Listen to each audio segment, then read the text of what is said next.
ಪ್ರಜಾಪ್ರಭುತ್ವ ವ್ಯವಸ್ಥೆಯಲ್ಲಿ ಜುಡಿಷಿಯರಿ ಒಪ್ಪೋಣ, ಅದಾದ ನಂತರ ಎಕ್ಸಿಕ್ಯೂಟಿವ್ ಲೆಜಿಸ್ಲೇಚರ್ ಏನಾದರೂ ಒಪ್ಪೋಣ, ಆದರೆ ಅಲ್ಲಿದ್ದು ಡೆಮೋಕ್ರಸಿ ಅಲ್ಲ. ಇದಕ್ಕೆ ಮುಂಚೆನೇ ನಾನು ಹೇಳಿದ್ದೀನಿ, the person who has misused the nuclear weapons ಅದು ಅಮೆರಿಕಾನೇ. ಇದಕ್ಕೆ ಮುಂಚೆ ಕೂಡ ಪ್ರಪಂಚದಲ್ಲಿ ಮೊಟ್ಟ ಮೊದಲನೇ ಬಾರಿ ನ್ಯೂಕ್ಲಿಯರ್ ವೆಪನ್ಸ್ ಅನ್ನ ಹಿರೋಶಿಮಾ ನಾಗಾಸಾಕಿನಲ್ಲಿ ಉಪಯೋಗ ಮಾಡ್ತಿರ್ಲಿಲ್ಲ ಅನ್ನೋದಕ್ಕೆ ಯಾವುದೇ ರೀತಿ ಸಾಕ್ಷಿ ಇಲ್ಲ. ಫುಲ್ಲಾಗಿ ಕೇಳ್ಕೊಳ್ಳಿ.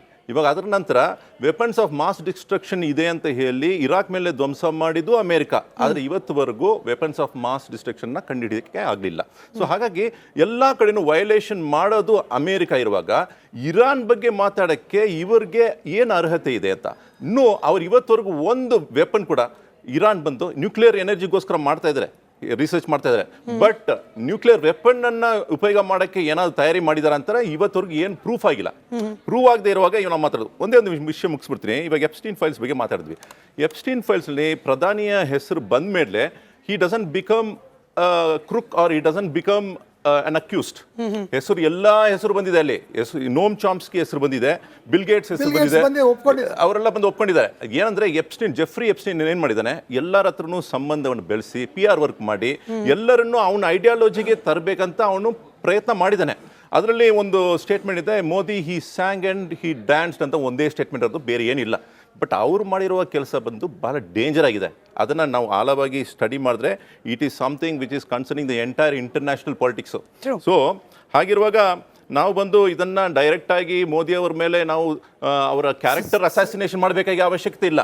But at the same time Modi ಅವರು ಬಹಳ ಹುಷಾರಾಗಿರ್ಬೇಕು. ಯಾರ ಜೊತೆಗೆ ಅವ್ರ ಕೈ ಜೋಡ್ಸಕ್ಕೆ ಹೋಗ್ತಾರೆ, ಸಂಬಂಧ ಯಾರ ಜೊತೆಗೆ, ಯಾಕಂದ್ರೆ the international affairs is getting two complicated.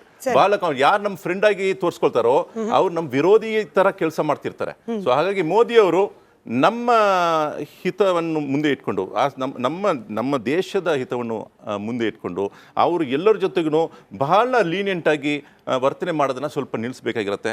Like as though you are the big brother, this is the father nation ಅಂತ ಹೇಳ್ಕೊಳ್ಳೋದು, ಅಂತ ಸ್ಟೇಟ್ಮೆಂಟ್ ಎಲ್ಲ ಕೊಡಬೇಕಾಗ ಅವಶ್ಯಕತೆ ಇಲ್ಲ ಅಂತ ನಾನು. ಶರೀಫ್ ಅವ್ರಿಗೆ ಒಂದು ಪ್ರಶ್ನೆ. ನೀವು ಹೇಳಿದ್ರೆ ನ್ಯೂಕ್ಲಿಯರ್, ನಾನು ಒಪ್ತೀನಿ ಅದನ್ನು, ಬಿಕಾಸ್ ಲಾಟ್ ಆಫ್ ರಿಸರ್ಚ್ ಮಾಡಿದ್ದೀನಿ. ಆದರೆ ಟೆರರಿಸಮ್ ಬಗ್ಗೆ ಇರಾನ್ ಡೈರೆಕ್ಟ್ ಆಗಿ ಗುಟ್ಟಾಗಲ್ಲ ಅದು ಸಪೋರ್ಟ್ ಮಾಡ್ತಾ ಇದೆ.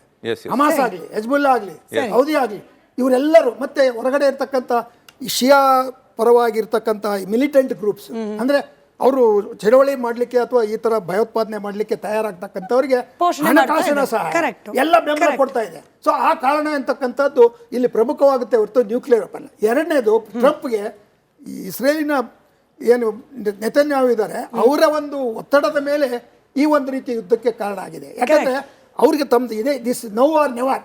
ಈಗ ನಾನು ಅಮೆರಿಕ ಸಹಾಯದಿಂದ ಇವರನ್ನು ಸದೆ ಬಡಿದೆ ಹೋದರೆ ನಮ್ಮ ನಾಯಕತ್ವ ಮತ್ತು ನಮ್ಮ ರಕ್ಷಣೆಗೆ, ನಮ್ಮ ಮುಂದಿನ ಭವಿಷ್ಯಕ್ಕೆ ತೊಂದರೆ ಆಗ್ತದೆ. ಯಾಕಂದರೆ ಅವರು ಫೂಲಿಶ್ ಆಗಿ ಅಲ್ಲಿ ಅದನ್ನೇ ಎಕ್ಸ್ಟೆಂಡ್ ಮಾಡ್ತಾರೆ. ಶರೀಫ್ ಅವರೇ, ಒಂದು ಅದಕ್ಕೆ ಶರೀಫ್ ಅವರು ಸಮ್ಮತಿಸ್ತಾರೆ ಅಂತ ನಾನು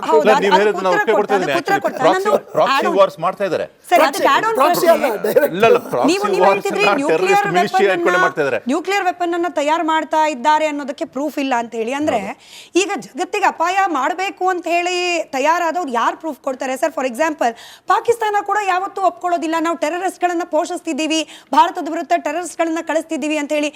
how can we expect Iran ಹೇಳ್ತಿರೋದು ನಿಜ ನ್ಯೂಕ್ಲಿಯರ್ ವಿಚಾರದಲ್ಲಿ ಅಂತ ಹೇಳಿ?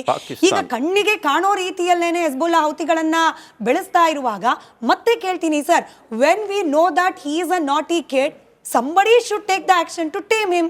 ಇಲ್ಲ, ಪಾಕಿಸ್ತಾನ ಮತ್ತು ಇರಾನ್ ಕಂಪ್ಯಾರಿಸನ್ ಕೊಟ್ರಲ್ಲ, ಪಾಕಿಸ್ತಾನ ಹತ್ರ ನ್ಯೂಕ್ಲಿಯರ್ ವೆಪನ್ ಇದೆ. It is an establish fact. ನಾನು ಸತ್ಯ ಹೇಳೋ ವಿಚಾರದಲ್ಲಿ ಹೇಳಿದ್ದು, ಪ್ರೂಫ್ ಕೊಡೋ ವಿಚಾರದಲ್ಲಿ ಹೇಳಿದ್ದು. ನಾವು ಏನಂದ್ರೆ ಯಾವುದೇ ಒಂದು ವಿಷಯದ ಬಗ್ಗೆ ಮಾತಾಡುವಾಗ we should stick to the facts.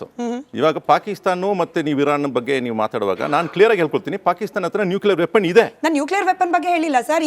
You told that proof ಕೊಡಲ್ಲ, ಪ್ರೂಫ್ ಇಲ್ಲ ಅಂತ ಹೇಳಿದ್ರು. ಅಂದ್ರೆ ನ್ಯೂಕ್ಲಿಯರ್ ವೆಪನ್ ತಯಾರು ಮಾಡ್ತಿದ್ದಾರೆ ಅನ್ನೋದು ಪ್ರೂಫ್ ಇಲ್ಲ ಅಂತ ಇಲ್ಲ ಹೇಳ್ತಿರೋದು ಯಾರು? ಇರಾನ್ ಹೇಳ್ತಿರೋದು. ಇಲ್ಲ, ಟೋಟಲಿ ಎಸ್ಟಾಬ್ಲಿಷ್ ಮಾಡಬೇಕು, ಪ್ರೂಫ್ ತೋರಿಸಬೇಕು. ಸರಿ ಸರಿ. ಏನಂದ್ರೆ ನಾವು ಏನಂದ್ರೆ ಯಾವುದೇ ಒಂದು ಅಫರ್ಮೇಷನ್ ಮಾಡುವಾಗ, ಅಫರ್ಮೇಷನ್ ಯಾರು ಮಾಡ್ತಿದ್ರೋ the owners lies on them. ಇವಾಗ ಒಬ್ರು ಹೇಳ್ತವ್ರೆ ಅವನು ಬಂದು ಕಲ್ಲ ಅಂತ. ಸೊ ಕಲ್ಲ ಅಂತ ಯಾರು ಹೇಳ್ತಾರೋ ಅವ್ರಿಗೆ ಫಸ್ಟ್ ಡ್ಯೂಟಿ ಇದೆ, ಅವ್ರು ಫಸ್ಟ್ ಪ್ರೂಫ್ ಕೊಡಕ್ಕೆ. ಕಲ್ಲ ಇಲ್ಲ ಅಂತ ಪ್ರೂವ್ ಮಾಡೋದು ಅದ್ರ ನಂತರ, ನಿಗೇಷನ್ ಅದರ ನಂತರ. ಫಸ್ಟ್ ಅವರು ಅಫರ್ಮೇಷನ್ ಮಾಡೋರು. ಬಟ್ ಅಂಗಳದಲ್ಲಿ ಟೆರರಿಸ್ಟ್ ಗಳನ್ನ ಸಾಕೊಂಡು, ಅಂಗಳದಲ್ಲಿ ಅರಾಜಕತೆಯನ್ನ ಪೋಷಿಸಿಕೊಂಡು ಅಕ್ಕಪಕ್ಕದ ರಾಷ್ಟ್ರಗಳಿಗೆ, ಅದರಲ್ಲೂ ಮುಸ್ಲಿಂ ಡಾಮಿನೇಟೆಡ್ ರಾಷ್ಟ್ರಗಳಿಗೆ ಹಾನಿ ಆಗ್ತಾ ನಿಂತ್ಕೊಳ್ತಾ ಇರುವ ಇರಾನ್ ಅನ್ನ ಹಾಗಾದ್ರೆ ಹೀಗೆ ಬಿಟ್ಬಿಡ್ಬೇಕಾಗಿತ್ತಾ? Khomeini, you do whatever you do, we will sit and watch. ನೋಡಿ, ಇವಾಗ ಸೌದಿ ಅರೇಬಿಯಾನ crown prince Mohammed bin Salman ಹೇಳಿದ್ದಾರೆ, ನಾವು ನಿಮ್ಮ ವಿರುದ್ಧ ಏನು ಏರ್ ಬೇಸ್ ಕೊಡೋದಿಲ್ಲ ಅಂತ ಹೇಳಿದ್ದಾರೆ. ಆದರೆ ಇದಕ್ಕೆ ಮುಂಚೆ ಇರುವ ಇಂಟರ್ವ್ಯೂನಲ್ಲಿ ಅವರು ಹೇಳಿರೋದು ಏನಂದರೆ, Iran's expansionist ideology is a problematic thing to the Middle East ಅಂತ ಹೇಳಿದ್ದಾರೆ. ಅಂದರೆ ಅವರು ಎಲ್ಲ ಕಡೆನೂ, ಅವ್ರು ಎಲ್ಲ ಜಾಗವಲ್ಲೂ ಕೂಡ ಅವ್ರು ಮೂಗು ತುರ್ಸ್ಕೊಂಡು ಪವರನ್ನು ಎಸ್ಟಾಬ್ಲಿಷ್ ಮಾಡೋಕ್ಕೆ ಏನೇನು ಮಾಡ್ತಿದಾರೋ ಅದು ನಮ್ಮೆಲ್ಲರಿಗೂ ತೊಂದರೆ ಆಗ್ತಿದೆ ಅಂತ ಹೇಳಿದ್ದಾರೆ. ನಾವು ಅದನ್ನು ಸಮರ್ಥಿಸ್ಕೊಳ್ತಿದ್ದೀವಿ. ಯಾರ statement, Mohammed bin Salman statement ಸರಿಗಿದೆ. ಬಟ್ ಇದನ್ನು ಹೇಗೆ ತಡೆ ಮಾಡೋದು, ಇವ್ರನ್ನ ಯಾರು ಈ ಬೆಕ್ಕಿಗೆ ಯಾರು ಮಣಿ ಕಟ್ಟೋದು ಅಂತ ಹೇಳುವಾಗ ಅದಕ್ಕೆ ಒಂದು ನಿಯಮಗಳಿರಬೇಕೇ ಇರುತ್ತೆ. ಸುಮ್ಮನೆ ದಾಳಿ ಮಾಡೋ ಮೂಲಕ ಅಲ್ಲ. ಇವಾಗ ನೋಡಿ, ಶುರು ಆಗ್ಬಿಟ್ಟಿದೆ ವಾರ್. ಇದರ ಪರಿಣಾಮ ಏನಾಗುತ್ತೆ ನೋಡಿ. ಇವಾಗ Israel is running out of missile ಇಂಟರ್ಸೆಪ್ಟರ್ಸ್.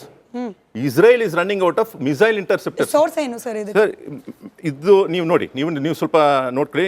International ಮೀಡಿಯಾದಲ್ಲಿ ಬಂದಿರೋತಕ್ಕಂಥ ಇನ್ಫಾರ್ಮೇಶನ್ ನಾನು ಕೊಡ್ತಾ ಇದ್ದೀನಿ. ಯಾಕಂತ ಹೇಳಿದ್ರೆ, ಇವರು ಇರಾನಿಯನ್ ಸ್ಟ್ರೆಂತ್ ಬಂದು ಮಿಸೈಲ್ಸು ಆ್ಯಂಡ್ ಗ್ರೌಂಡ್ ವಾರಿಯರ್ಸು. ಅವ್ರ ಏರ್ನಲ್ಲಿ ಅವ್ರು ಅಷ್ಟು ಪವರ್ಫುಲ್ ಇಲ್ಲ. ಬಟ್ ಇವರಲ್ಲಿ ಇರೋದೇನೆಂದರೆ, ಮಿಸೈಲ್ಸ್ ಅಷ್ಟು ಲೋಡ್ ಮಾಡಿಟ್ಟಿದ್ದಾರೆ, ಎಷ್ಟು ಬೇಕಾದ್ರೂ ಕೊಡೋಕ್ಕೆ ರೆಡಿ ಆಗಿದ್ದಾರೆ. ಇವಾಗ ಯಾರು ಇದರಲ್ಲಿ ಗೆಲ್ತಾರೆ, ಯಾರು ಇದು ಸೋಲ್ತಾರೆ ಅಂದರೆ, ಟ್ರಂಪಿನ ಆ್ಯಕ್ಚುಲಿ ಇಂಟೆನ್ಷನ್ ಬಂದು ಹಿಟ್ ಆ್ಯಂಡ್ ರನ್, ಹೊಡೆಯೋದು ಆಮೇಲೆ ಕಾಂಪ್ರಮೈಸ್ ಮಾಡ್ಕೊಳ್ಳೋದು. ಬಟ್ ಅದು ಮಾಡಿದ್ರೆ ಅವ್ರಿಗೆ ಅನುಕೂಲ ಆಗುತ್ತೆ, ಯಾರಿಗೆ? ಟ್ರಂಪ್ಗೆ ಅನುಕೂಲ ಆಗುತ್ತೆ. ಬಟ್ ಇರಾನ್ ಹೆಂಗೆಂದರೆ, ಯುದ್ಧಕ್ಕೆ ತಯಾರಾದರೆ they are coming from Cyrus the Great and Darius the one and Darius the 3 history ಬಾಲ ಇದೆ ಪರ್ಷಿಯನ್ ಎಂಪೈರು. ಕುರುಕ್ಷೇತ್ರದಲ್ಲಿ ವೆರಿ ಇಂಪಾರ್ಟೆಂಟ್, ಕುರುಕ್ಷೇತ್ರದಲ್ಲಿ ಭಾಗವಹಿಸಿದ ಇರಾನಿಯನ್ಸ್ ಇದ್ದಾರೆ ನೋಡಿ. ಪಾರ್ಸಿಕಾಹ ಶಕಾಹ ಚೈವ ಯವನಾಹ ಕಂಬೋಜ್ ಕಾಸ್ತಃ ಅಂತ ಒಂದು ಸ್ಟೇಟ್ಮೆಂಟ್ ಇದೆ. ಪಾರ್ಸಿಕಾಹ ಅಂತ ಬರ್ತಿದೆ. ಪಾರ್ಸಿಯರ ಬಗ್ಗೆ ಕುರುಕ್ಷೇತ್ರದಲ್ಲಿ ಅಲ್ಲಿ ಯುದ್ಧದಲ್ಲಿ ಇವರಿದ್ರೆ ಅಷ್ಟು ಪವರ್ಫುಲ್. ಯಾಕಂತ ಹೇಳಿದ್ರೆ, ಹಿಸ್ಟ್ರಿ ನೋಡಕ್ ಹೋದ್ರೆ, ಇನ್ನೂ ಆಳವಾಗಿ ನೋಡಕ್ ಹೋದ್ರೆ, ಇದು ಇಂಡಿಯನ್ಸ್. ನನಗೆ ಚಿಕ್ಕ ಅನುಮಾನ ಇದೆ ಸರ್. ಆಯ್ತು, ಇತಿಹಾಸದಲ್ಲಿ ಯಾವಾಗ್ಲೂ ತುಂಬಾ ಸ್ಟ್ರಾಂಗ್ ಆಗಿದ್ರೆ,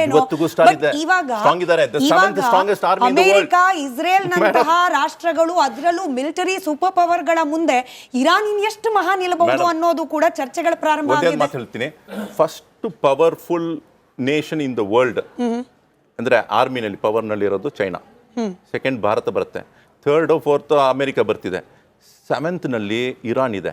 7th ನೋಡಕ್ಕೆ ಹೋದರೆ 7th ಹಿಂಗೆ ಬಂದರು. ಭಾರತದಲ್ಲಿ 147 crores ಇದ್ವಿ, ಅಲ್ಲಿ ಬಂದು ಬರೀ 9 crores ಜನರು. ಆ 9 crores ಜನರಲ್ಲಿ 6 lakh members in army and 3 lakhs in reserve. ನಮ್ಮಲ್ಲಿ ಏನಂದ್ರೆ ಟೋಟಲಿ ನಮ್ಮ ನಂಬರ್ಸ್ ಬಂದು ಎಷ್ಟು ಬರ್ತದೆ? 12 lakhs ಬರ್ತಿದ್ವಿ. It is going to be a trouble to Trump. ನಾನು ಅದಕ್ಕೆ ಕಾರ್ಯಕ್ರಮದ ಪ್ರಾರಂಭದಲ್ಲಿ ಹೇಳಿದೆ, ಫಟ್ಕೆ ಸರ್ ಉತ್ತರ ಕೊಡ್ಲಿ, ಅದಾದ್ಮೇಲೆ ಸರ್ ಕೂಡ ಉತ್ತರ ಕೊಡ್ಲಿ. ಫಟ್ಕೆ ಸರ್ ಅಂದ್ರೆ, ನಾನಂತೂ ಬೀಳ್ತಾ ಇದ್ದೀನಿ, ನಾನು ಬೀಳೋಕ್ ಮುಂಚೆ ಅಟ್ಲೀಸ್ಟ್ ಬೀಳ್ಸಕ್ಕಾಗುತ್ತೋ ಇಲ್ಲೋ 4 ಜನ ಕಾಲಿಳಿಯೋ ಪ್ರಯತ್ನ ಮಾಡ್ತೀನಿ, ಹೀಗಿದೆ ಇರಾನ್ನ ಪರಿಸ್ಥಿತಿ ಅಂತ ಹೇಳಿ ವಿಶ್ಲೇಷಣೆ ಆಗ್ತಿದೆ. ಬಟ್ ಶರೀಫ್ ಸರ್ ಹೇಳ್ತಿದ್ದಾರೆ, ಬಹಳ ಪವರ್ಫುಲ್ ಇದ್ದಾರೆ, ಟ್ರಂಪಿಗಂತೂ ಮಾರಕವಾಗಿದ್ದಾರೆ ಅಂತ. ಈಗ 2 ವಿಚಾರ ನೋಡೋಣ. ಮೊದಲನೇದು, ಅವ್ರು ಹೇಳಿದರು he is a very naughty kid Iran class ರೂಮ್ನಲ್ಲಿ. ಆದರೆ ಕ್ಲಾಸ್ ರೂಮ್ನವರೆಲ್ಲ ಸೇರ್ಕೊಂಡು ಅವ್ರನ್ನೊಂದು ಸ್ವಲ್ಪ ಸರಿ ಮಾಡಬೇಕು ಅಂತ. ಕ್ಲಾಸ್ ರೂಮ್ ಒಳಗೆ ಗಲಾಟೆ ಮಾಡ್ತಾ ಇದ್ರೆ ನಾಟಿ ಕಿಡ್ಡು, ಕ್ಲಾಸ್ ರೂಮ್ ಅವ್ರು ಸರಿ ಮಾಡಬೇಕು. ಕ್ಲಾಸ್ ರೂಮ್ ಹೊರಗಡೆ ಹೋಗಿ ಬೇರೆ ಕ್ಲಾಸ್ ರೂಮ್ನವ್ರಿಗೂ ತೊಂದರೆ ಕೊಡ್ತಾ ಇದ್ರೆ ಬೇರೆ ಕ್ಲಾಸ್ ರೂಮ್ನವರು ಬಂದು ಬಡಿತಾರೆ. ಆಯ್ತಾ? ಈಗ ಹೌತಿ, ಹಮಾಸು, ಹೆಜ್ಬುಲ್ಲಾ ಇವರೆಲ್ಲರಿಗೂ ಡೈರೆಕ್ಟ್ ಸಪೋರ್ಟ್ ಇರಾನ್ ಮಾಡುತ್ತೆ. ಮತ್ತೆ ಇರಾನ್ದ ಸ್ಟೇಟೆಡ್ ಪಾಲಿಸಿ, ಖಮೇನಿ ಅವರು 2015ನೇ ಇಸ್ವಿಯೊಳಗೆ ಇನ್ನು 25 ವರ್ಷದಲ್ಲಿ ಇಸ್ರೇಲೇ ಇರಲ್ಲ